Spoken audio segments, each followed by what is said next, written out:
किसानों की हमायत विच हरियाणा की खट्टर सरकार तो समर्थन वापस लै चुके विधान सभा हलका महम तो आजाद विधायक बलराज कुंडू अते उन्हां दे रिश्तेदारां दे घर एक हफ्ता पहला आमदन कर विभाग की टीम वालों मारे छापे की किसान जथेबंदियां ने निखेधी की है।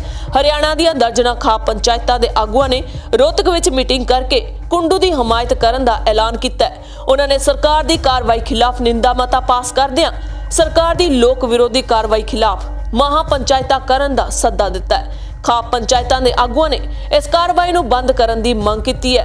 84 खाप दे प्रधान हरदीप अलाहबत ने कहा है कि महम तो आजाद विधायक बलराज कुंडू दे घर छापा बहुत छोटी हरकत है। उन्होंने कहा कि केंद्र सरकार किसान अंदोलन की हमायत करने वालियां दी आवाज दबाउण दी कोशिश कर रही है। इस तहत कुंडू अते उसदे रिश्तेदारां दे घर छापे मारे गए ने। उन्होंने कहा कि बलराज कुंडू किसानां दी हमायत दे नाल गरीबां दी मदद करदा आ रहा है अते वड्डी गिणती लोकां नूं रोजगार दे रहा है। उन्होंने मांग की है कि केंद्र सरकार कुंडू खिलाफ चल रही कार्रवाई नूं तुरंत बंद करे।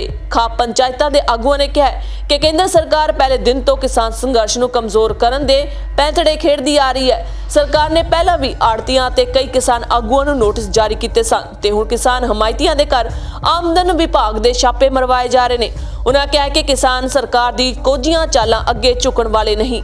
जिक्रयोग है कि बीती 25 फरवरी नूं सवेरे बलराज कुंडू दे रोहतक सैक्टर 14 विच स्थित घर गुरुग्राम दिल्ली अते होरनां थावां ते स्थित दफ्तरां दे नाल हिसार विच रहिंदे सौहरे घर समेत करीब 30 थावां ते छापे मारे गए। इस दौरान आमदन कर विभाग की टीम ने 1 करोड़ रुपए की नकदी अते अमेरिकन डॉलर बरामद करन दा दावा कीता सी।